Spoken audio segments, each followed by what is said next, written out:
is here. This is the main event. Mark's podcast, now on the Unhinged Sports Network.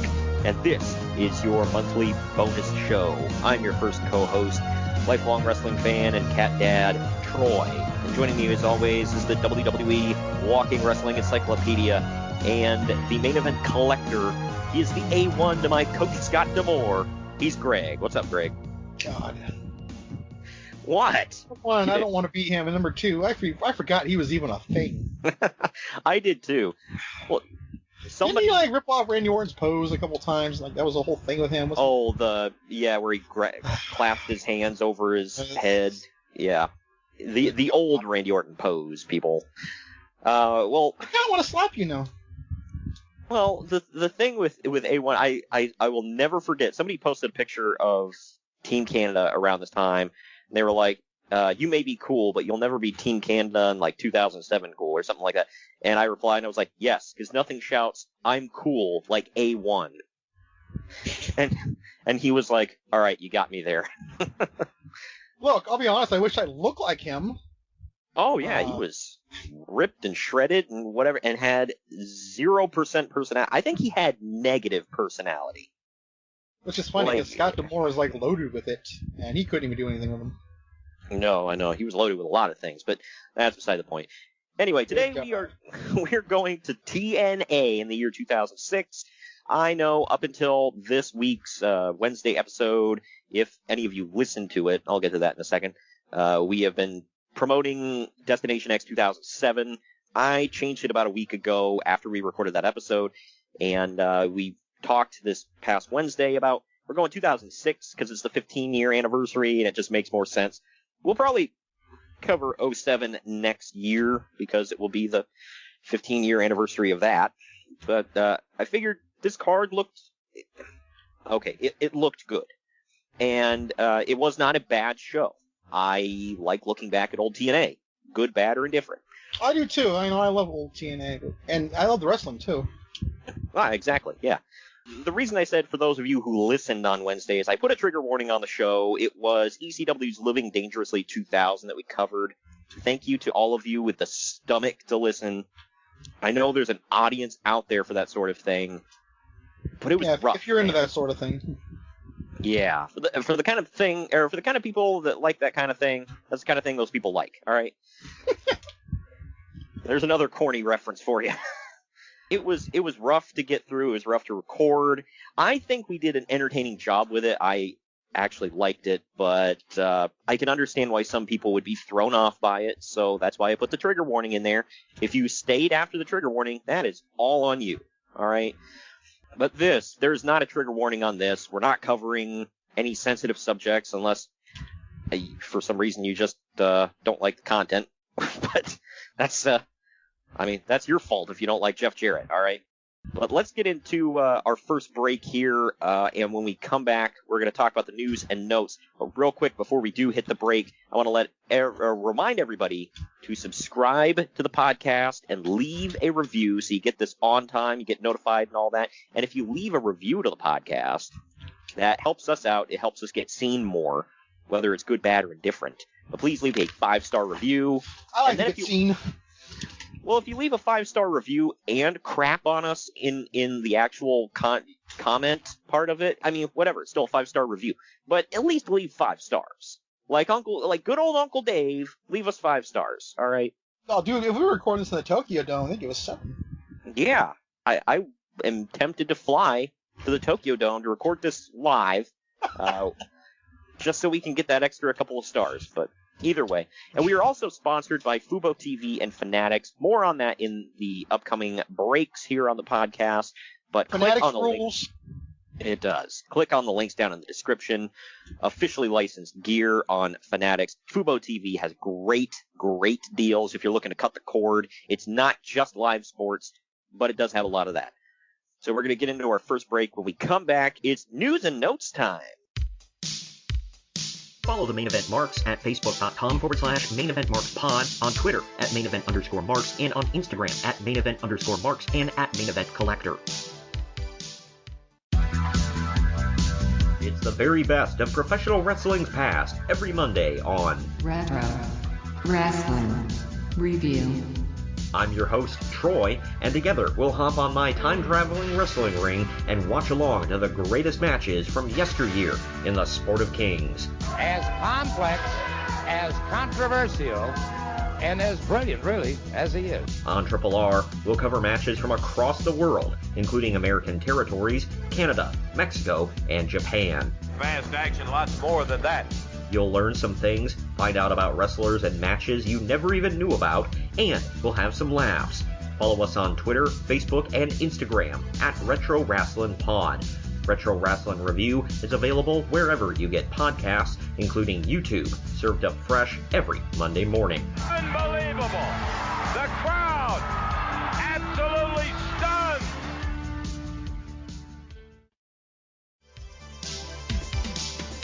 The main event marks are available wherever you get podcasts and on YouTube. Now back to the show. All right, we are back. And just to remind everybody, if you were listening to us on a podcast platform, obviously we are available on all podcasting platforms, whatever your heart desires, even YouTube. But we are live every Wednesday at 8 p.m. Eastern Time on the Unhinged Sports Network. That's unhingedsn.com. The replay is Thursday at 6 p.m. Eastern, which would be 3 Pacific. I figured... what time is that in Narnia time? 3 p.m. Because you are in Narnia time, Greg. I disguise it by calling it Pacific. I try to dress it up a little bit. That's I don't like that you guys are ahead, because you know everything that's going to happen. You know, it kind of ruins my day. Yeah, well, you told me you don't like spoilers, so I try to avoid it. But yeah, so I realize I should probably start talking about when we are on in Pacific time, because, I mean, one host is on Eastern and one is Pacific, so we do have a lot of listeners out in your neck of the woods. So, but anyway, getting into the news and notes from the time, I actually found a decent amount of stuff. None of it's like earth-shattering, but some of it's interesting to talk about here. Former WWE Tough Enough winner Daniel Puder won his MMA fight this past week in San Jose, California. No, I was not there. Oh, okay. I was going to say, it's in your neck of the woods there, so I was going to ask, it's like, did you see, Daniel Puder, I got to go. So. Okay, what was this for? I probably should have looked it up. I don't know. I really don't. It's, I just know it wasn't anything like big league, obviously, because we would have known about it. Martial arts. Daniel F.N. Puder. Yeah. This was 2006? I think MMA just became legal in California. It was Strike Force. He was on the undercard of Shamrock versus Gracie. So that took place. And by the way, it's not Ken. That was I was gonna say that's Frank and not, was it Hoist? Yeah, I think so. I'm trying to see the whole card here. Oh no, Caesar. Yeah, okay. Caesar Gracie. So it's the other Shamrock and the other Gracie. Cool. But you see, they don't have to all they gotta do is mark it the last name. I don't think there's any rule against that. So yeah, well, no, yeah, it's kind of lame and cheap, but nothing wrong with it. I would argue it's a smart strategy here. But yeah, he beat somebody. Is it though? Like real quick, if someone sees that and they go like, "Oh wait, this isn't what I thought it was. Screw this, I'm never coming here again." I mean, I could be spitballing there too. I don't know, but. Or if they're flipping through the channels and they're like, I just want to, like a fight fan, they're like, I want to watch something. They're like, Shamrock Gracie. They're like, yeah, maybe I'll order this, 'cause I assume they're not. 2006, my first thought is, they still fight? Yeah, right. Puder beat somebody named Jesse Fujar Chick. I can't even pronounce that frickin' name. So they don't have a Wikipedia page. So that should tell you how much we should give a crap. The fact that Daniel Puder has a Wikipedia page is baffling. Well, submitted this guy via rear naked choke in a minute 54 in the first round. There you go. He was now 2-0. Not to skip ahead to the next year, but in September of 2007, he was on a card and won his fight. He was 6-0 after this, after winning on a card called Strike Force Playboy Mansion. What? That was a thing. Do they have a thing there to put mixed martial arts on? I guess so. The event took place on September 29th. You after had more money than God, so I assume he probably did. Yeah, it was at the Playboy Mansion in L.A. The invitation-only event drew 1,000 spectators who paid $1,000 per ticket. Wow. Okay. No one was there. No one was at the Playboy Mansion for a fight. I'll guarantee you that. So. Right. The main event, I don't even know. Bobby Southworth and Bill Mahood. Yeah, those guys. Yeah. Wow. Yeah. So that further drives home your point. That's a freaking GSP, caliber classic right there, dude. I know. Well, that further drives home your point of nobody was there for that crap. They're probably the security guards decided to just put on the main event with them two. Right. Former WWF superstar B. Brian Blair of the Killer Bees fame is suing Carrabba's Italian Grill restaurant in Tampa, Florida. I don't know why this is already funny. Yeah, it's a weird-ass story. But he's blaming them for a career-ending injury after slipping on a tray, injuring his head, shoulder, and knee. Damn. Not so funny now. No, that's pretty effed up. But... Yeah. Oh, yeah, when you see one half of the Killer Bees is suing Carrabba's. Like, what? That sounds like a horrible cartoon. A Killer Bee sues Carrabba. Yeah, right. Yeah, but that is pretty effed up. He's still alive though, so it's. Yeah, and let's be honest. In 2006, how many bookings was he pulling in? So he's probably at the Golden Corral parking lot, wrestling Heidenreich or something. Or Alabama Doink. There's that possibility. I'm not even joking here, which is the sad part. God, that sounds incredibly white. Alabama Doink. Yeah, sounds incredibly white. And he wasn't white enough on his own. He painted his face white. So it made it extra white. Good grief. God. But B. Brian Blair, I believe, did win some money from Carrabba's, so I think he won the suit here. That sucks. I want a free dinner, too. A free dinner? He probably got free pasta for life. You get breadsticks? And meat sauce? He better. What good is free pasta without free breadsticks? I'm saying! Yeah. I don't know if you remember this one or not. I sure don't. USA Network's Nashville Star co-host Cowboy Troy will be making an appearance this coming Monday on Raw in Beaumont, Texas. For anybody who doesn't know who he is, he popularized hip hop, which is country, but with a rap twist. So Florida Georgia Line. Got it. I think he came way before that. Oh, well, yeah, he did. But... I'm just saying, though, he kind of, you got to give the guy respect. He took a genre that's mainly just for white folks, and, a lot of black fans are starting to listen to it. You got to give the guy credit for that. So, I know I'm not saying I listened to his music because I didn't, but... I know the name is misleading people, but for those that don't know, Cowboy Troy is a black man. So there you go. I felt the need to point this out. By the way, Nashville Star is no longer on the air. They had just a crap ton of judges and presenters. They even had Bret Michaels as a judge at one point, which sure. But yeah, so it went off the air after their 2008 season. So, but this was during the time they were on TNN, weren't they? Or USA, I believe. Yeah, that's why there's a crossover. Okay, that's right. Yeah, my bad. Duh, says it right in the story. That just sounds like a TNN story.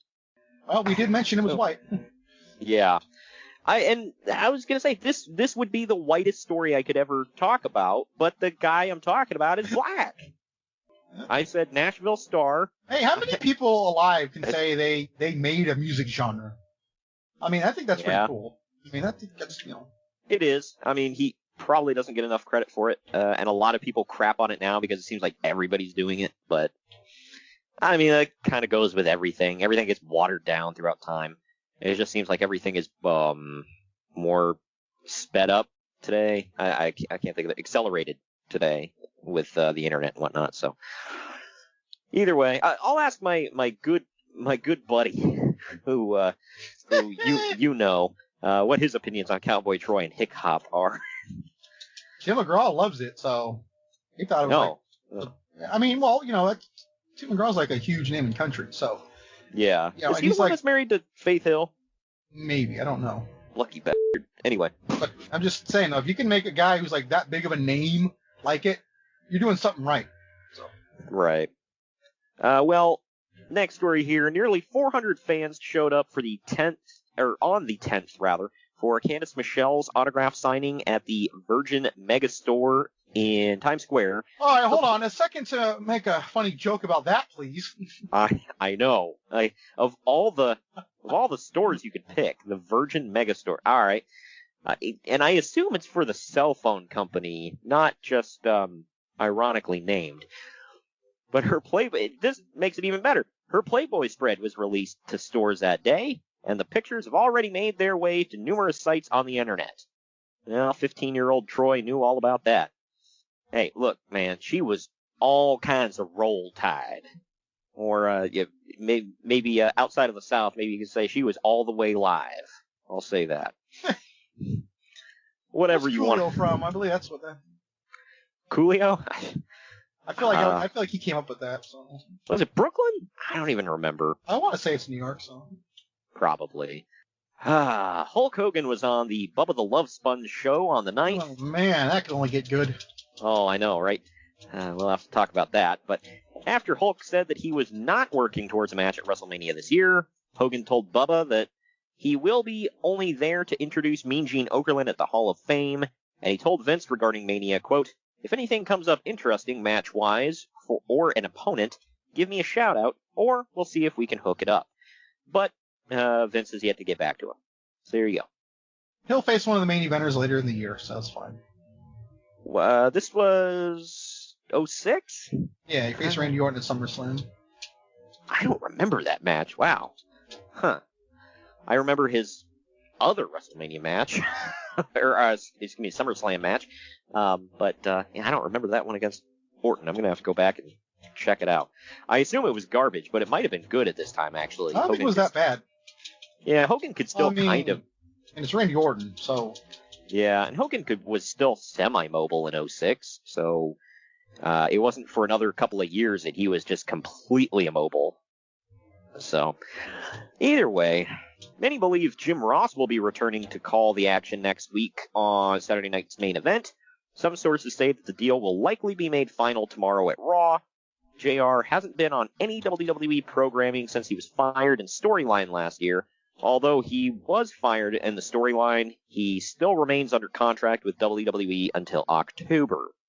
How many times he will be back. Yeah. How many times has this guy been fired and fake fired? And his good grief, man. 47? Yeah. I mean, look, they gave him a good living and a good job, and he's highly respected and all that good stuff, but they put him through some crap, man. And dance contests, Dr. Heine, that was all. Don't forget the rapping. Yeah. I prefer to listen to that remix somebody made of. You ever hear those on the internet where he's singing the songs about my ass? No, it's so stupid. They played that on Jerry. I don't know if Jerry Lawler still does his podcast, but he'd never heard it. And they played it for him on his podcast, and he started, rolling, laughing his ass off at that. Anyway, throw in your Google machine if you don't know what I'm talking about. No, don't. It's ridiculously dumb. That's what makes it funny.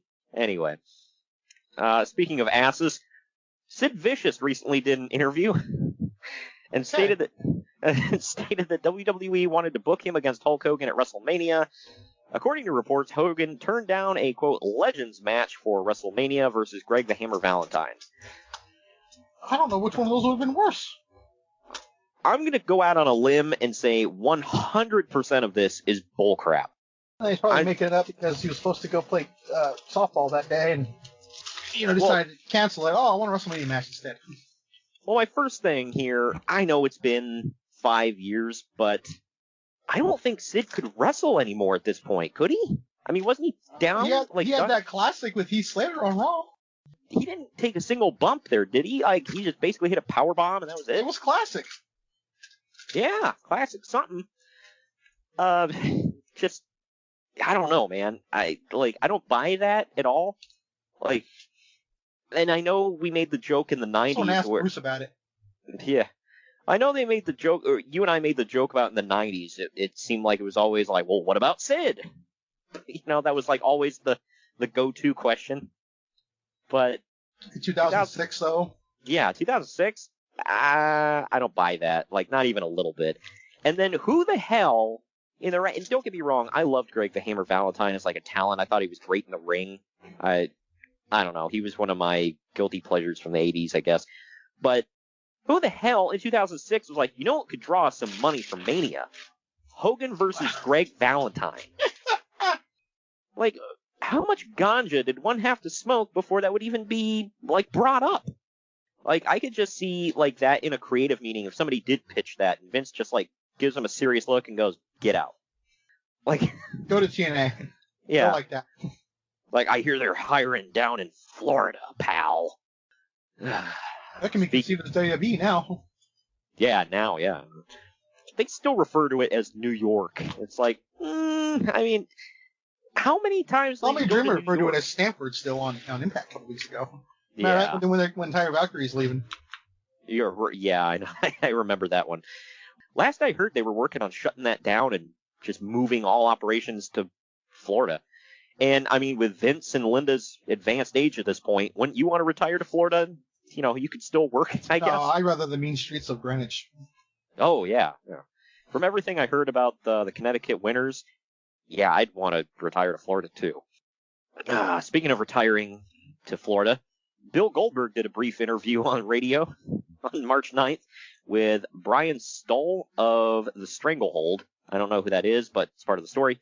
Anyway, Stoll brought up the rumors of Goldberg talking to TNA, but Bill confirmed that he's only talked to Sting about it, and he has not talked to Dixie Carter or Jeff Jarrett. He did mention his disdain for WWE, saying that he disagreed with them so many times in the past that he doesn't see himself back there anytime soon. Well, I mean, he did go back. Yeah. I mean, it depends on your definition of soon, because, I mean, he was right. Yeah, keeping on Bill here. On that note, the debut episode of Bill Goldberg's new Spike TV series, Pros vs. Joes, at 10 Which, by the way, was the catalyst of the whole thing. Yeah, I know. Kind of like this was before they started doing a lot of crossover Spike TV promotion. Yeah, because once the UFC signed the deal with them, they started appearing on Impact too. Yeah, right.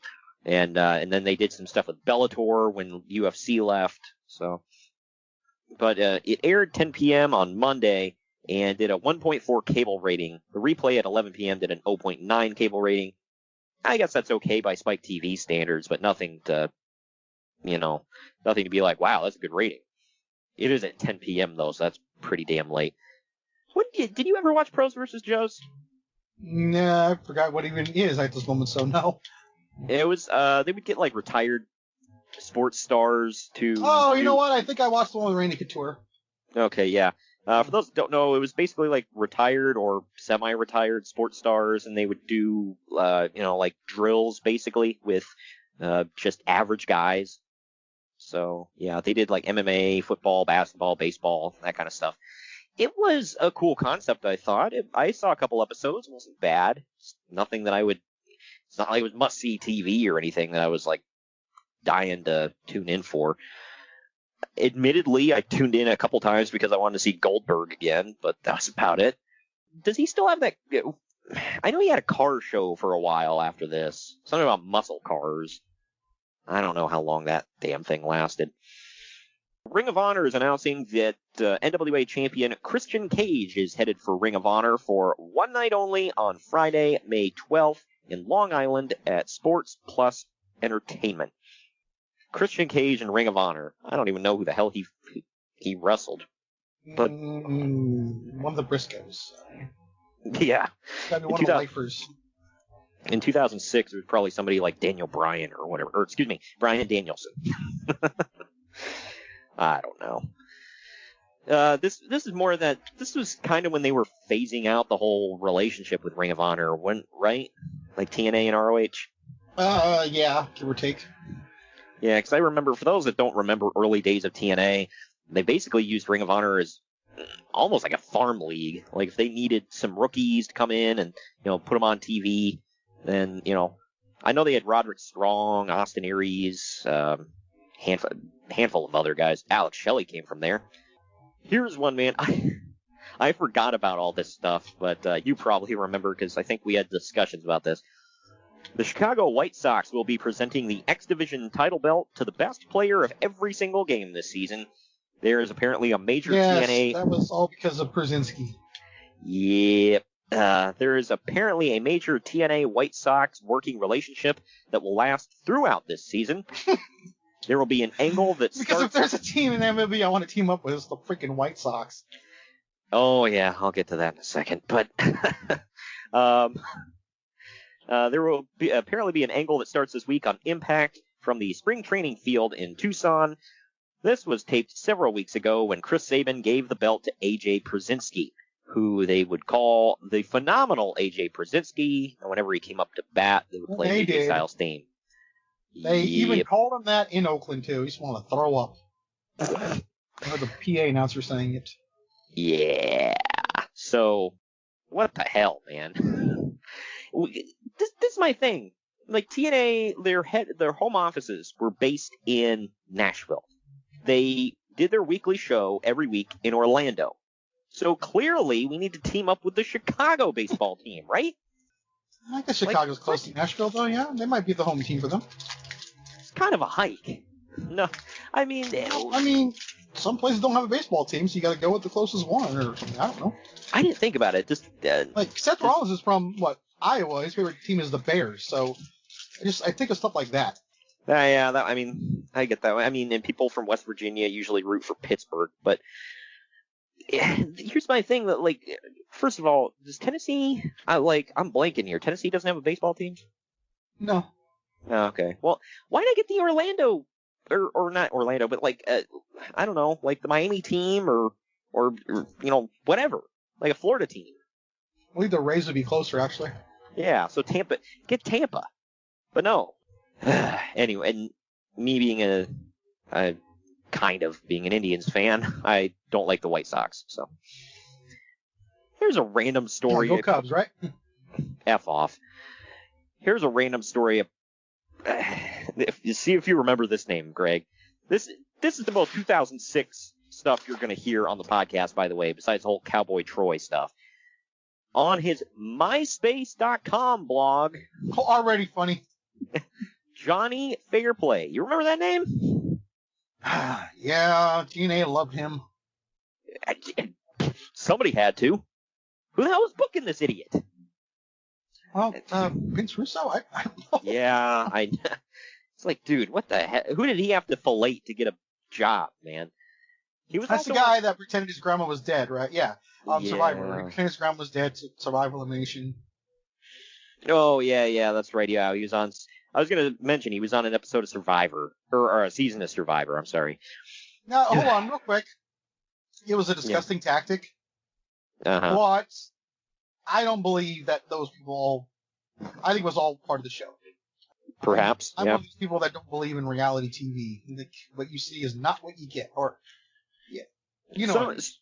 Well, some is more blatantly obvious than others, but yeah, I tend not to believe in anything I see on reality TV. Well, I think those people knew his, quote, grandma was, quote, dead. Yeah.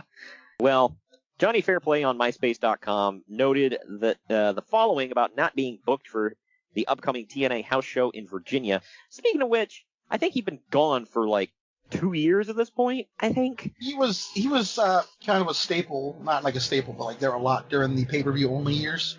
Yeah. And so it's been about 2 years since we've seen hide nor hair of this idiot. We've seen him at Victory Road, remember? Or 04? No, sorry. Final Resolution 05. That was his last time. Oh, okay. Well, either way. He said, TNA is running house shows in my hometown. They even called my soon-to-be stepdad to pay for advertising. I'm not on the show? Are you effing kidding me? You contract my mom's fiancé and ask him to be the major advertiser on your show and not book me? You run a show in my hometown and don't book me. Wow, I guess I now officially know my contract status with TNA. There were... Yeah, heaven forbid you not book Johnny effing Fairplay. Heaven forbid. You know, because, Greg, we know that if you do business with a family member, you have to book them too. That's how it works. Right? No. What is it, the freaking Kardashians? Yeah, right. You can't just have... They're like potato chips. You can't just have one. But there were rumblings that he may be returning, so who knows. Spoiler, he did not. At least I don't think so. That was the day TNA died to me. Yeah, right. You don't book Johnny Fairplay? What are we going to do? Get AJ Brzezinski. Didn't he pop up in more, like, reality bullcrap? Yep. It was a reality show. I mean, he popped on those reality shows that were the full cast was ex-reality show stars, so. Oh, for God's sake. I think I just said a mouthful there. Yeah, because if there's one thing I want to see, it's more of, you know, reality show cast-offs doing more reality show bullcrap. By the way, he was on 2 seasons of Survivor. Yeah, one of them was an all-star. Yeah, he was on Survivor Pearl Islands and Survivor Micronesia. Okay. I couldn't point those out on a map if you asked me to. Maybe that's the whole point. But yeah, you want to hide them. You know, you don't want people to swarm the island looking to get, like, hound their favorite stars for autographs, you know? Oh, yeah, right. You might run into Johnny Fairplay. My favorite... Dude, he was at a few WrestleCons, by the way. Man, I bet he had a line out the door. If I would have seen him, I looked at, like, I forget what he looks like off the top of my head right now, so if I was to see him at WrestleCon, I would literally think he was, like, one of the actual Legends, like, handler or something. Like, right, I know. Now we get into the TNA talk here, besides that. Despite recent talks, TNAWrestlingNews.com, I didn't even know that was a website, but whatever, is reporting that TNA... I like how there's a dedicated site to just TNA news. I know, like how much traffic does that thing get daily? We're talking 10, 11, 12 people, man. Yeah, I know. They're going to have to open up a second server in their bathroom. But anyway, it's reporting that TNA will not be signing former WWE superstar Matt Morgan at the current time. I think he signed, like... yeah, I think they signed, like, a couple months later. Yeah. So, you have a site dedicated to the news of this tiny-ass little company, and you get it wrong. How much dedication does this take? Clearly a lot. I guess so. Well, actually... Make your selection. Last story here. Why does this guy have a use slur? Well, because it's not a slur. He's got a mouthful of slushy while he's arguing with us. There's an image. At this point, there are no plans in the works to bring back Kevin Nash. He suggested that TNA could team him with Sean Waltman, but it doesn't appear that he's coming back either. I mean, it does happen. Yeah. It does happen, though. I'm a little foggy on the timeline here, so... 10. 20... I thought he was back before... Yeah, because he came back and did the X Division stuff before that, didn't he? I think that was all this year. Okay, so that was before this? Or after? I don't know. I think it was this year. Yeah, I'm... Well, with Alex Shelley and all them, right? Yeah. Might have been later this year. I don't know. Yeah, 2006. He was in and out of wrestling so much, dude. Like, every one of his appearances run together for me. April 27th, 2006, he popped back up. So there you go. So they were wrong again on the TNA. There's, like, literally 2 stories, and they're wrong on both. like, for God's sake, 0 for 2, bro. And tell me you got one more from me. No, I wish. I will say, I think Waltman came back around that time, too. I just remember he had to... Do you remember who he had to fill in for when he got his ass whooped by Raven on pay-per-view? Sabu? Yeah, it might have been. Because I remember it was a Clockwork Orange House of Fun, and whoever it was... Sabu. Yeah, so whoever it was no-showed. Okay, so, I'm almost certain it was Sabu now. Yeah, because I said no-showed.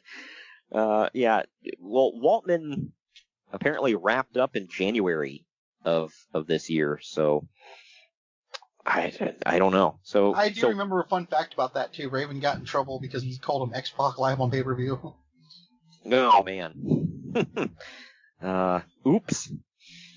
Yeah, he was 6-Pac. I remember there for a while. Like I said, he had better things to do than TNA at this time, Greg, because in February he went to Wrestling Society X. Good God. And everybody remembers that. It's funny. People can talk crap about any company they want. That may have legitimately been the worst wrestling on the planet. They literally, like, everything exploded. Everything. I laughed my ass off at this because I thought it was supposed to be funny. Like, everything that they landed on, they did, like, a special effect, like it blew up, and then they'd shake the camera, and the commentator would be like, ah! Oh, man. I will say that is the first time it was not Rhino, by the way. No. That's the first time I actually got to see Teddy Hart on national TV, like, consistently, though, so there's that. Take that for what it's worth. Not worth a lot. He's probably in jail as we record this. Yeah, well, let me check that Twitter account. For those that don't know, there's a dedicated Twitter account I think it's just called, Is Teddy Hart in Jail? And every single day, if he's not, they just tweet, no. That is, like, beyond pathetic. I know, it's pathetic, but the fact that it's not no every single day. Like, I laughed. I mean, it's sad. I hate to laugh at somebody's misfortune, but just the Twitter account funny. It is, but he brings on himself, man. He does. They tweeted, the last time he went to jail, they tweeted, said, breaking news, yes. And then they tweeted the story about him getting arrested. Oh, gosh. Well, things get better for old Sean Waltman, Greg, because in June of 2007, he would go to AAA and form D-Max. Yeah. I'm not joking, by the way. I know. It was literally called D-Max. Wait a second. He dated Ryan Shamrock? Yeah, I think he beat her too. Did he? I think so. I remember hearing something about a domestic dispute thing or whatever, so. Damn. That's, was she the one that found him when he, like, tried to hang himself or whatever? I think so. Oh, man. This is getting super effing depressing. I am sorry. But, I really think it went from a guy in jail to a guy beating women and a guy trying to hang himself. I don't see. And we can laugh, by the way, because everyone's still alive and everyone's healthy, so. I mean, I need to put that out there, so. There is 0% chance, by the way, that he beat China. Just 0% of that. And if he did, she would have hit him back twice as hard. So, I mean, especially during his drug days. I think he got down like 150 pounds, so yeah. Oh my gosh, yeah. He made you look like Big Show. What the hell? All right, well, we're going to wrap up the news and get into something a little less depressing with TNA Destination X. Before we get into the break here, I want to remind everybody, subscribe if you are listening on a podcasting platform, and please leave a review 5 stars like good old Uncle Dave, and comment in the review. Say something nice, say something rude, whatever. Just leave 5 stars. Say something crude. Yeah, there you go. And we will be back right after this break. Follow the Main Event Marks at Facebook.com/Main Event Marks Pod, on Twitter at Main Event_Marks, and on Instagram at Main Event_Marks and at Main Event Collector. Good morning, good afternoon, good evening, and good night. My name is Thomas, and what's your name? I'm Alan. Alan. Oh, yeah. We're brothers. That's right. Yeah. Same mother and father. Your room was... Oh, we shared a room. Shared a room? We shared a room. Thought I knew your face. Yeah, we go way back, mate. Yeah. We should do a podcast then. We have. We do a podcast? We do a podcast. What's it called? The Broadcast. Yeah, that was planned. Yeah. Well. What do we do? Well, we cover all different things in the world of pop culture. We're talking about comic books, we're talking about professional wrestling, and we're talking about movies. Go back and watch classic retro wrestling events, the likes of WWE, WCW, and if you do like that, you can check us out on Apple iTunes, also on Podbean, Anchor, and on Podknife. Also check us out on Twitter at The Broadcast. That's BROKAS. They nearly stuffed up the ending. Yeah, it's alright, good on you. Yeah. Instagram also at The Broadcast Podcast. Remember, we don't spell it with a C. We spell it with a K. See you, mate. Take it easy. The main event marks are available wherever you get podcasts and on YouTube. Now back to the show. All right, we are back. Just reminding everybody, if you are not listening to us on the Unhinged Sports Network, join us 8 p.m. every Wednesday, Eastern Time, that is, 5 p.m. Pacific. Thank you. There's other replays past that, and just check our social media. We always tweet when we're going live. We're going live, pal. But, all right, getting into the show at hand. It's TNA Destination X 2006. Took place March 12th, 2006. The tagline was Beyond the Ring. Huh? There's a reason. Sure. I don't know what it is, but I know there's a reason. Yeah, I don't. Beyond the Mat was taken. The venue was the Impact Zone in Orlando, Florida. The attendance was 900, so I assume they packed that joint out. That's one of the higher, attendances I've seen in the little sound stage that they recorded in. So I think they had done away with the two tunnels and therefore opened a whole other side up. That makes sense. Does it come off as a little sad that they couldn't draw more than ECW in that tiny little crap venue they had? No, it doesn't. And the only reason I say no is because they decided to stay there. You can only put so many. Now they've been traveling. Yes, it would have been sad. Yeah, that's true. Considering you don't buy tickets to TNA. You know, I mean, at least it's kind of just like first come, first serve. Yeah, so it's like. Right. Well, the pay-per-view buy rates were 30,000 buys. That was one of them. Yeah. Well, here we go. The show opens with a black and white video of a mime in a Sting mask watching TNA highlights and acting them out while an opera song plays. Finally, the mime freaks out over nothing, whips his mask off, and it's Eric Young, who then runs off. Don't fire him. I guess that's supposed to get us hyped for the show. It didn't, but I guess it was. It was, something. But anyway, this first match was Alex Shelley versus Jay Lethal. Went just over 8 minutes. Shelley's doing his Paparazzi Productions gimmick where he brings his camcorder to the ring to record his matches. Mike Tenay reminds us that Jay Lethal is only 20 years old, Shelley is 22, and I am 30, wasting my life by recording podcasts in my garage. Wow.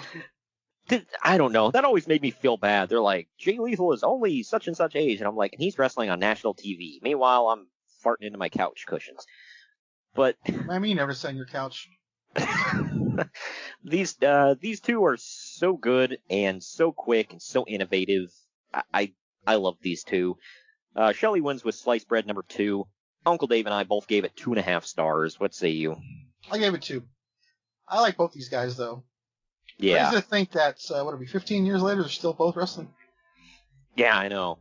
Well, what's up with Shelley? Why he's not wrestling right now? Is he? I don't know. They've never said. They just keep saying personal reasons. Huh. Well, that's never good. It's been too long to be COVID related now at this point, so I don't know.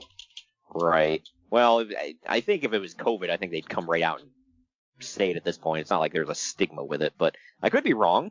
I don't know, but either way. Up next, Jeremy Borash is backstage with Team Canada. Bobby Roode talks for a couple of seconds until Scott D'Amore steps up to rip into the opponents of his guys for the night. Alex Shelley randomly runs in and tells Eric Young that they've got to go, and EY tells D'Amore that his, quote, Canadian senses are tingling. So, does that mean he smells maple syrup nearby? I think there was a hockey game about to start.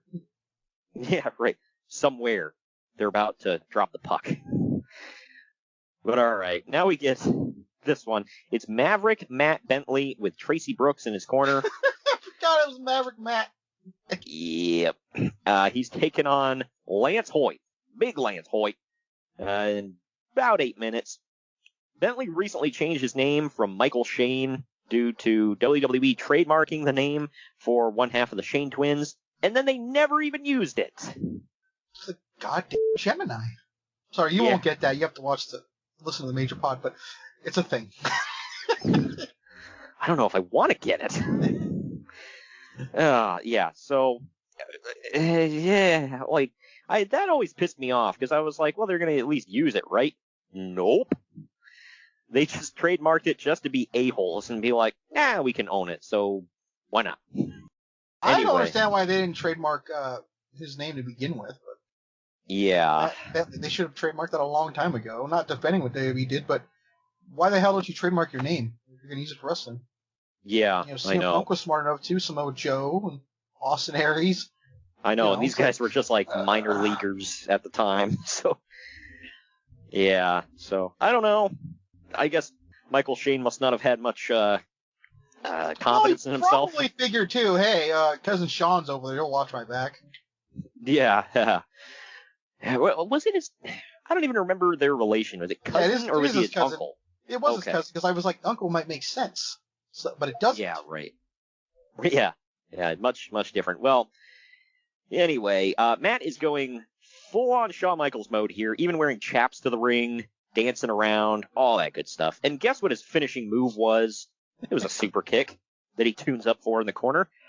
So I liked this comparison when I heard it, because don't get me wrong, I liked Matt Bentley, but this is like when you see an Elvis impersonator.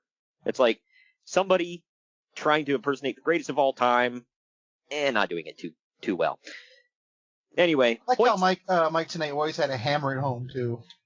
Yeah, well, kind of like he's long gone by this point, but like, and this is much more minor, so it made me laugh that they hammered this home. Mikey Batts was Billy Kidman's cousin. They're like, oh, this is a cousin of Billy Kidman. Like, oh, well, god dang, now I gotta watch. Didn't they also hammer home that when Kendrick was there, that he was the last graduate from Michael's wrestling school? They might have. I don't remember that one. But I'm sure they did. But Lance Hoyt is actually getting over with the fans, so I like that. That's an understatement. Yeah. So this guy's always had something, just nobody knew what the hell to do with it. But in the middle of the match... It's currently going on, by the way, as we speak. Right, I know. Whereas, where the hell is Matt Bentley? Yeah. Back home in Texas, farting into his couch cushions. Good lord.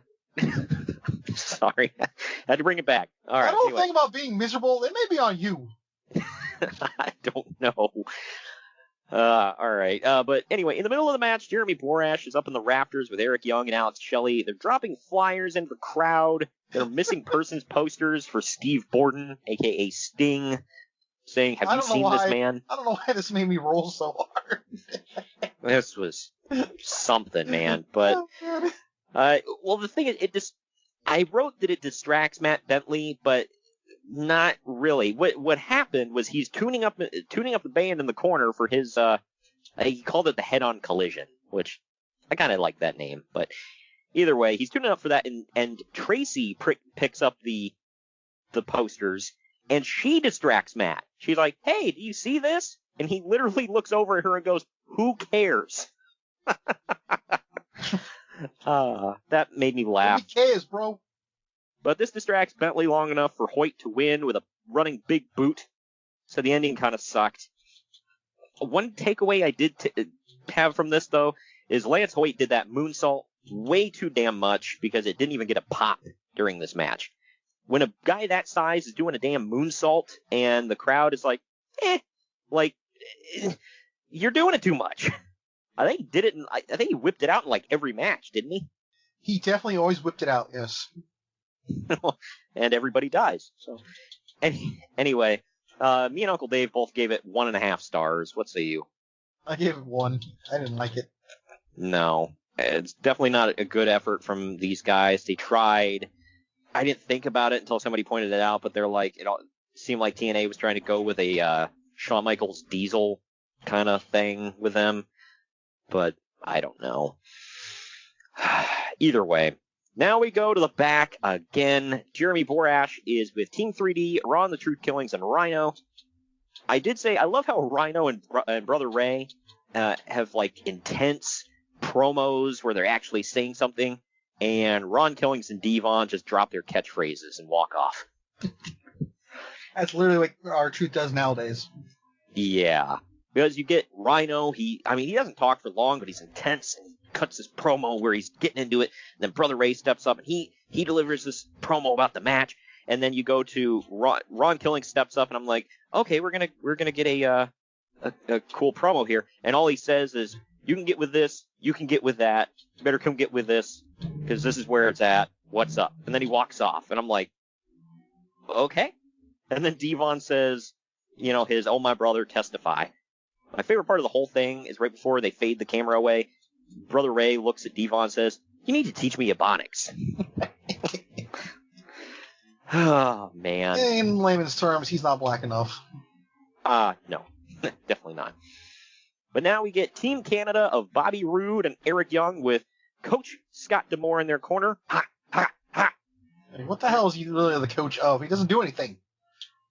He stands there and shouts, Greg, and he hands off the hockey stick. I did always like how the flag was a hockey stick, by the way. I love that. I thought that was pretty cool. How many hockey sticks did they go through, by the way? Because they always broke that damn thing. And those are not cheap. I know. Where do you think you get those, by the way? Discount Hockey Sticks R Us. They probably buy them in bulk. I will say, the coach name, it does fit, because I guess he was a trainer. So Still is. Yeah, so... I mean, you wouldn't know to look at him, but he is a wrestling trainer. Apparently, he's pretty good at it. Now he's running Impact, so there you go. Yeah, well, Don Callis is out there playing Kenny Omega's dad. So, cool. 16 on me, Dad. Oh, my gosh, you made it worse. Hey, I didn't say it on TV. He did. Well, anyway, Rude and Young are taking on the Naturals of Andy Douglas and Chase Stevens. This goes for team, by the way. This goes for 12 and a half minutes. Eric Young is morphing into his goofy, paranoid self who freaks out over his own pyro every single week. That will never not be funny. I will say, Ever. The only time I didn't laugh at it was like, when it's like the timing is always the same, and it's like, how do you not know it's coming at this point? The times that made me laugh was when like he's like bracing for it, it doesn't go off, and then he starts walking again, then it goes off, and he like takes a bump. I loved that. This is literally the genesis of it because he was doing it because he thought Sting was coming to attack him. You're right. One of my favorite parts, by the way, is they kept that. They actually put that in the Impact video game, which I just loved. Yeah, right. I did say you gotta love the fat jokes from Mike Tenay about Scott D'Amore on commentary. That's good stuff right there. Meanwhile, Don West is sitting right next to him. Either way, I said this was a bit sloppy. In the end, D'Amore distracts Andy Douglas and the ref at the same damn time. This allows EY to come off the top and break the Canadian flag on a hockey stick over Douglas's head. Rude pins him for the win. Uncle Dave and I both gave it 2.5 stars. What say you? I gave it 2. I didn't like it that much, but it's not very impressive. I had fun watching it. So. Yeah. And I will say this. I liked the Naturals, but they really, they needed Chris Candido, man. I liked, Shane Douglas eventually being their mouthpiece. I didn't like the fact that, since we're with Shane Douglas, now we have to dress like him. Like, what? I thought the whole thing was lazy because they just put him with him because he was Candido's friend. Yeah. I mean, I liked the explanation where he was like, my best friend saw something in you guys. You're letting him down and, disgracing his memory, so I'm going to step up and help you out. Like, all right, fine, I buy that, but it's like they're the newly franchised Naturals, and they got to wear, effing Steelers colors now. Like, barf. Hey, those could be also pirates. Or penguins. I like how, just or like... the Bruins. Yeah. Oh, yeah. I love how every team in that city just color coordinates. They're like, you know what? Why don't we just wear black and yellow? That's the color of the whole city. Anyway, backstage with Jeremy Borash again, because apparently he's the only guy with a microphone they can employ at this point. He is with the Alpha Man. I do too. It's just, usually with most wrestling programs, you get like 2 guys doing, trading off interviews. But, I mean, TNA is a small operation, so I get it. But JB's backstage with the alpha male, Monty Brown, talking about the NWA title match that will close the show. Brown was intense as all hell, and I loved him. I loved him back then. I love him now. It sucks that he had to retire when he did. But now... I know, man. I miss the alpha male Marcus Corvon. Oh, hell to the no. Hell no. Smooth, man. No. That's Ice Train. His theme song was just... I know. But when you say that, I think of Am I Smooth? Now Larry Zbyszko walks into frame to tell Monty that Earl Hebner will be the ref tonight, and the NWA Championship Committee has assured a level playing field. Brown says that he's going to level the playing field himself with the bounce. Period. I did laugh because he always did where he rubbed his head like back and forth on the turnbuckle, but there was no turnbuckle here, so he rubbed his head on the microphone. I think this is the freshly fired Earl Hebner, right? Yeah, I believe so. This was before he I think this was we're like talking, right before. Talking shoot fired, by the way. Yeah, him and Dave both.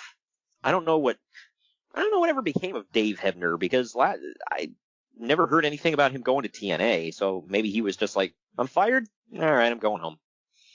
Maybe he was smart with his money and saved up. But either way, we get a promo about how LAX has been beating up the James gang, and finally, Bullet Bob Armstrong stepped up to help BG and Kip, and he was put in the hospital. So, lots of stuff there with this. I gotta mention, by the way, this is the real LAX. Unfortunately, you're right. This was not the LAX that I hold like to high esteem as the real one, but this was the original. We'll say that. It was Conan, Homicide, and Machete. They were taking on the team of Bullet Bob Armstrong and the James Gang, which is BG and Kip James. Kip James is Billy Gunn, whatever you want to call him. This went just over 6.5 minutes. He was also the outlaw for like 2 minutes. Yeah, right, yeah. I think he was an outlaw for, 2-3 weeks at tops until the WWE legal team stepped in. Probably only because they recorded 2 or 3 weeks ahead of time, so it was probably only one night. Yeah, right. So this was when Kip was like an honorary member of the Armstrong family or the James family or whatever the hell. So this went 6.5 minutes. Conan starts by cutting a promo about how he hates everyone and he hates the city. BG comes out and he cuts a promo about how LAX pissed off the tribal elder and will pay for it. Well, now the tribal elder is Roman Reigns, I think. He's head of the table. Oh, yes, my bad. Pretty sure the tribal elder is his father. Yeah, see, who's older, Alpha or Sika? One of them. But in the end, they take out Conan and Homicide outside of the ring before surrounding Machete in the ring, taking turns punching him. Kip hits what was once the one and only. I don't think they had a name for it here. And he pins Machete for the win. Bullet Bob Armstrong does BG's leg shake dance to celebrate, which I popped for. Uncle Dave gave it 1.25 stars. I gave it 1.5. What say you? Gave it 1. It sucked. Also, they just called the Colossus. Oh, the Colossus, Greg. Whatever. God. How dare you mess up the name of the move of the former WWE champion. Yeah, what the hell was his nickname? I can't even, this joke is flopping me. Maharaja. Yeah, that. Him. This was supposed to be a big, built-up personal feud between these guys, right? And finally, Bullet Bob Armstrong gets in the ring, and he goes face-to-face with Conan. By the way, Bullet Bob is way older than Conan here, and they were both still competing over who had more injuries at this point. They were both about as mobile as the other one. And they go face-to-face finally, and the crowd goes mild. Just nobody... Yeah, nobody cared. Nobody cares, bro. I was like, wow. I'll tell you here, 15-year-old Troy didn't know who the hell Bullet Bob Armstrong was. So... I only mildly cared. I was like, oh, he's BG's dad. Cool, I guess. I don't know. But anyway, Bullet Bob and the James Gang get about 5 seconds to bask in all of their glory before it's to the back. Because we can't let somebody celebrate, Greg. This is a big feud, a huge blow-off. To the back, more interview time. Good Lord. More freaking Paparazzi Productions crap. I shouldn't put it that way. It's kind of funny, but this is all on pay-per-view. I felt it was a little much. Anyway, Borash is following around Shelley and Young because he's got nothing better to do tonight. Young, this is my favorite part. They're going from one hallway, and Eric Young acts like he's like trying not to be seen, and he like front rolls through the hallway to the other side. Well, the whole premise of this is only Eric Young knew Sting was coming back. Yeah. That's the whole thing. Like, he tried to tell everybody, and no one believed him. Well, he grabs a baseball bat. Did he have the ball bat? I didn't see where he grabbed the bat from. I think he had it, yeah. Okay, well, he goes into the bathroom, and they approach a stall door, and they shout for Sting to come on out. Finally, AJ Styles comes out instead, and EY asks if Sting was in there with him. He's like, no, he wasn't in there with me. AJ looks pretty annoyed, and I think he made a gay joke about EY and Shelley being together in the restroom. The gay community. Look it up.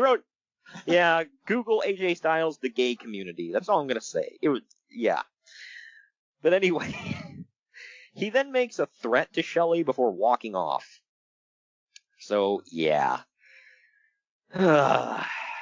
This next match, it's a four-way. Yeah, because, that's how you lead into it. This next match. Well, I just want to moving on here. This next match is a fatal four-way for the World X Cup. It's Petey Williams with, of all people, A1 in his corner versus Puma. Yeah, versus Puma versus Sanjay Dutt versus Chris Sabin. It went just shy of 15 minutes. The match is labeled a fatal four-way match, but only 2 people are allowed in the ring at a time, and the other 2 have to stand on the apron and tag in. For reasons. This is when Chris Sabin had went Super Saiyan, and he had the spiky blonde hair. And this was also Super Sabin, thank you. Oh, yeah, that's it. Puma, by the way, was TJP, TJ Perkins, whatever you want to call him. This was also when people cared more about what TJP did in the ring rather than what the hell he was freaking retweeting. Like, burn your masks, folks. Yeah. Good grief. Chris Sabin wins this one with a cradle shock on Puma. I was entertained by this, but it was literally just spot. It was a fun car crash. Uncle Dave gave it 4 effing stars. I gave it 3. What do you say? Wow. So I gave it 4. Really? This was actually the match I thought was the match of the year for 2006. So really? I freaking love this match. Yes. This was the match of the year for me. I will say this. I liked it. Okay? I don't want anybody to think I didn't like it. I mean, 3 stars is above average. So I liked it, but it was just like, I don't know. This was the kind of thing. I remember watching it live, and it's like it was nonstop, and I was totally into it the entire time. This is like, I did like it. I love the X Division. I feel like this is the kind of match the Young Bucks fondle themselves to. So, but there's actually wrestling going on. Wow. I think. I mean, Yeah, I don't know what the hell it is they do, but they're wrestling here. I mean, Chris Sabin and Sanjay alone, like, Sanjay to me is one of the most underrated wrestlers ever. Yeah, I think he was really good. Nobody ever appreciated that man's work. If I were to pick Chris 2 Sabin guys, just amazing. I was always a fan of Puma and TJP, whatever. But if I were to pick 2 guys out of this ring that were like my favorites of this, it would have to be Petey Williams and Chris Sabin. I love those 2. So I think Chris Sabin's an honorary Canadian.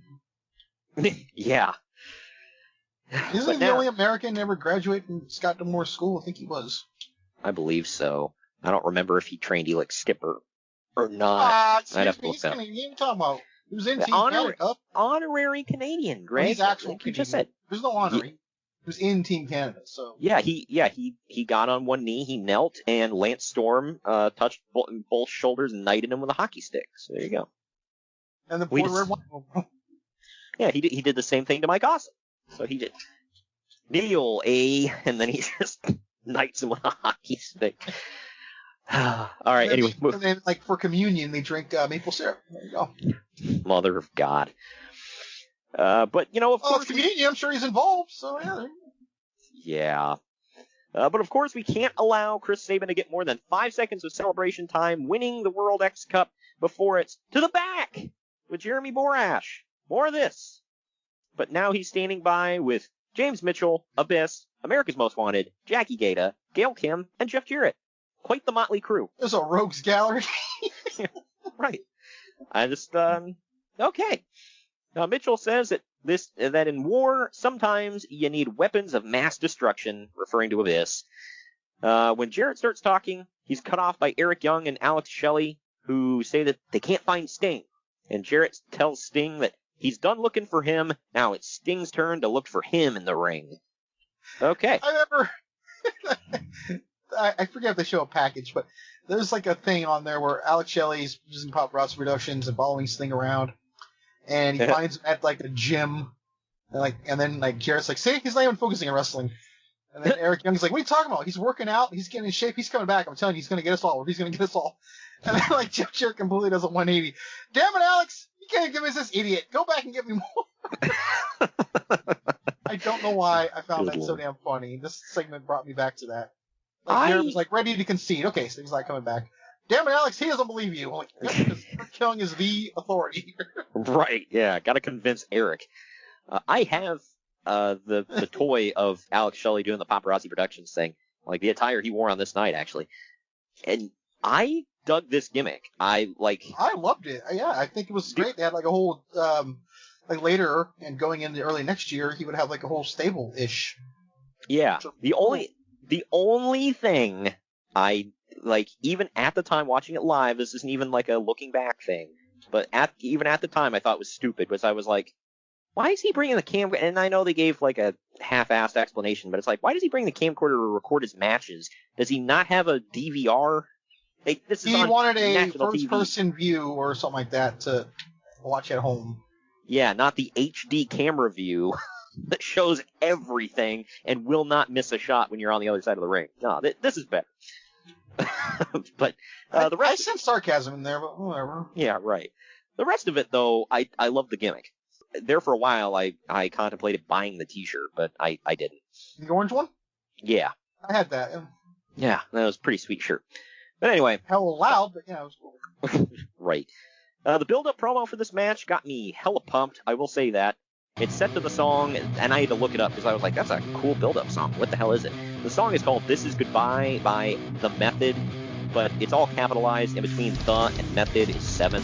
I don't know if it's The 7 Method. I don't know. Whatever. But anyway, it was a cool song to go with the video. By the time it's done, I wanted to see some people beat the hell out of each other. So that's a sign of a good promo, I think.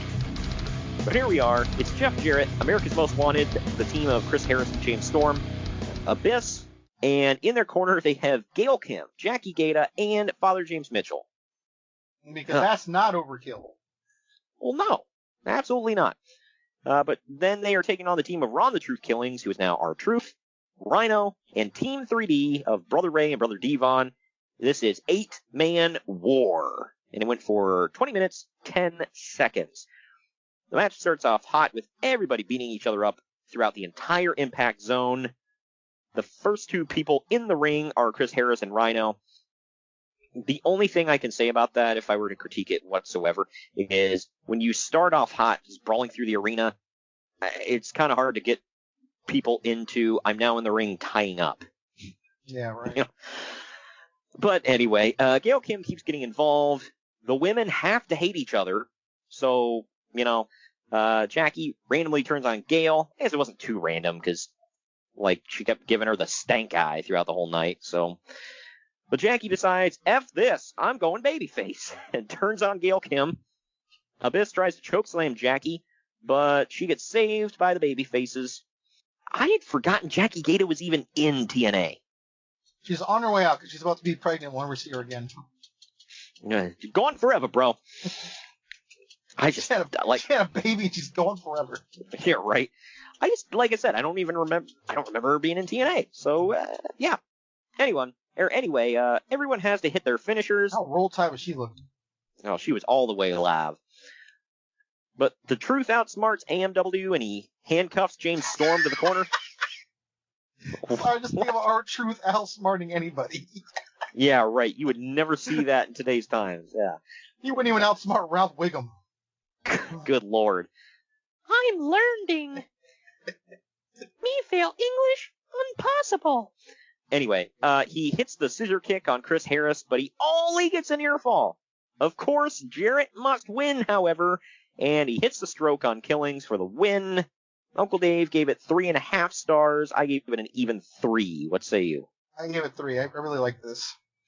Yeah, I dug this. I dug it more than I thought I would, actually. I mean, don't get me wrong, I like everybody in this match, but I'm like, man, especially in TNA, it's like, this is probably going to be a cluster, but it was good. I dug it.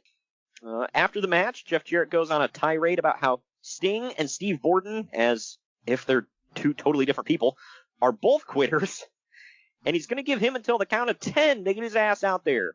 What happens if Sting if he doesn't show when Jarrett gets to 10? Don't know. Well, anyway, Sting doesn't show, so Double J says that he was proven right, his music hits, and he leaves. What a popcorn fart of a segment. This was stupid. Bro, they're building to something, bro. Bro, he's there, bro, but it's Swerve, bro. He's not there. He might be, he's not. He might be. This is, whatever. Anyway, we now get a promo for the Ultimate X match where AJ Styles, Christopher Daniels, and Samoa Joe all talk about their history with each other. We've got to get more JB on camera now, so he's interviewing Samoa Joe backstage, saying that Joe's undefeated streak is comparable to that of Bill Goldberg's. Oh, man. Okay, the only way I will give that any leeway is most of Goldberg's streak was built up by him, crushing jobbers in 5 seconds, whereas Joe actually faced, people they were doing stuff with in the X division. So, maybe? I don't know. But Joe puts over how he's upset that they took away his X Division title to hang up on the Ultimate X, and he's going to get his title belt back. So there you go. We now go to Samoa Joe defending the X Division title in an Ultimate X match against AJ Styles and Christopher Daniels. This was after their phenomenal's not even, doesn't even do it justice, but their 3-way at Unbreakable, which we will review later this year, by the way. But this goes for 13.5 minutes.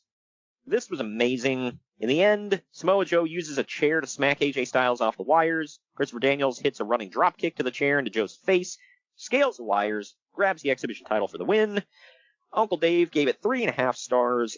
I'm in the minority, I guess, of people who loved this match. I gave it 4. What say you? I give it 3 only because I know they're capable of so much more. They are. I don't know. I really dug this. I liked it, but not as much as Unbreakable. Well, no. I don't think anything can live up to that, but I don't know. We'll talk about it, I said, later on in the year. So. Also, I think this might have been AJ's last Ultimate X match. Oh, really? I think so. I'd have to look that up, because I thought he did one when he was wearing the tights. I don't think he ever went back to the X Division, actually. Well, that's a good little trivia fact. We'd have to, if somebody can prove us wrong, you can fact check us and hit us up on social media, and we will not care. I'm kidding. But anyway, after the match, AJ Styles and Christopher Daniels shake hands, but Samoa Joe throws a fit, throwing stuff all around as he storms out of the arena. Because once again, he loses his title without losing it. You're right. Now, the whole thing was they said, you're too fat to scale the wires. And he proved them right because he tried and failed multiple, I think he only tried once, but still, he was trying and he slipped and fell. Do you really need to fail more than once to know? Yeah, I was just wow. So the whole point was they're you're fat, and he proved it. He's what? Fat, I guess. He's fat. Don't get ahead of me, Craig. I'll make him. But anyway, for once we actually let the finish of this match simmer. Like, how about that? Like, I thought we were going to have to go to the back, which we eventually did, but... Camera cut, bro. Like, gotta go that's with a Russo quick cut. staple, according to Bischoff. Wow. But anyway. Leave him wanting more, right? Yeah. But now we go to the back with Jeremy Borash and Christian Cage. Christian proves that he's a master of the mic, and he's super underrated. My favorite lines from this promo were, "This isn't the Serengeti, it's the Peep Zone, you silly bitch." And my other one was, "After tonight, you're going to find out that your record in NWA Championship matches is the same as your record in Super Bowl games. Winless." That was too much of a shot. I was like, ooh, good stuff, though. I mean, it's funny, Christian's from Toronto, so there's a good chance the Bills were his team. So... What are you talking about? He watches the CFL. Nobody watches the CFL. Hey, Canadians care about that Grey Cup, Greg. Sure. We now see a promo They had where... one guy, Kurt Warner, and he dumped him. Okay? They had Doug Flutie at one point. I stand by what I said with one guy. We see a promo now where Jeff Jarrett promised Monty Brown that after he beat Christian Cage, he'd give Brown an NWA title shot. Jarrett lost to Cage, and now Brown is going after Cage. We're also reminded that Christian asked Monty what the capital of Thailand is. He said, Bangkok, and he ball punched him. I was like, what the hell, man? Really? We're going with this? Hell yeah. I laughed, but whatever. I lolled. Yeah. But all right, we're going to take our second to last break. When we come back, it's Christian Cage versus Monty Brown in the main event. Follow the Main Event Marks at facebook.com/Main Event Marks Pod, on Twitter at Main Event _Marks, and on Instagram at Main Event _Marks and at Main Event Collector. Sports fans are gearing up and saving big at FANATICS.com, the world's largest collection of officially licensed fan gear. From all the leagues, teams, and players you love, unique one-of-a-kind designs exclusively by Fanatics, and autographed collectibles from today's biggest stars shipped directly to your home. Join Fanatics Rewards for free to earn fan cash on every purchase. Shop now and for a limited time, get 20% off all orders. Fanatics.com, officially licensed everything. The Main Event Marks are available wherever you get podcasts and on YouTube. Now back to the show. Main event time, y'all. Christian Cage defends the NWA World Heavyweight title against Monty Brown in 17 minutes, 7 seconds. I felt a bit sorry for Christian and Monty having to follow the X Division title match, because they weren't going to live up to it. But I mean, I didn't hate this match. I felt sorry for everybody following that fatal four-way. Yeah, I mean, that was some hot stuff. Probably the hottest the crowd got almost all night, except for that 8-man war. They got kind of into that. But Christian ends up reversing an attempted move into the unprettier for the win. Uncle Dave only gave it 2.5 stars. I actually gave it 3 stars. I like both these guys. What do you say? I gave it 2 only because I've seen them have better matches. Yeah, definitely. I don't know. I dug it. This would be Monty Brown's on his way out, too, I believe. Really? Yeah. Huh. Yeah. He's still there for a little while, but he's coming to an end. Yeah. I have a toy of him. I know you do, too. But Jeff Jarrett now comes out, and he says that he retired Sting, he won the war, and he's going to make Christian Cage a transitional champion, quote, just like your brother up north. At this point, he wasn't wrong. Yeah, I mean, kind of clever. But anyway, Christian messes up his words a little bit, but he rolls with it. I liked it. He said, I just got done kicking Monty Ass's Brown at Monty Ass. Monty Man-Ass Brown. Good grief. He and Jarrett then take turns telling each other to shut up like this is middle school. Finally, Jarrett and Monty Brown both jump Christian, but Christian fights back until Abyss jumps Cage from behind. Rhino comes in to save Christian. Now AMW and Team Canada hit the ring. Abyss hits the shock treatment on Christian Cage, and Alex Shelley films it. and the crowd chants, "We want Sting! We want Sting!" Chris Harris handcuffs Christian to the top rope as the heels all take turns whipping his back with a belt. It amazes me that all the baby faces are so dickless that none of them will come out to help him. Except for Rhino, by the way. He's the only one with balls, apparently. Probably pissed him off. Yeah. Taking their spots. Well, now, Steve Borden, not Sting, because he's dressed like he's going to watch they make sure they hammer that home, too. But... Yeah, well, because he's not wearing face paint, and he comes out dressed like he's about to go watch his son's football game. He hits the ring, and keep in mind that a 50-some-year-old dude cleans house without a single effing weapon. Just he all still of them. Does that to this day in AEW. I know.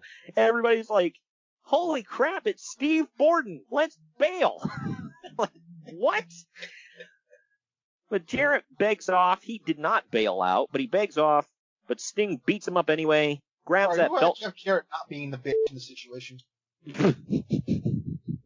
Yeah, right. Are we playing TNA bingo here? Because you just hit it. But anyway, Jarrett begs off, but Sting beats him up anyway, grabs the belt from earlier, and he whips the holy high hell out of Double J before locking in the Scorpion Deathlock, making him tap out.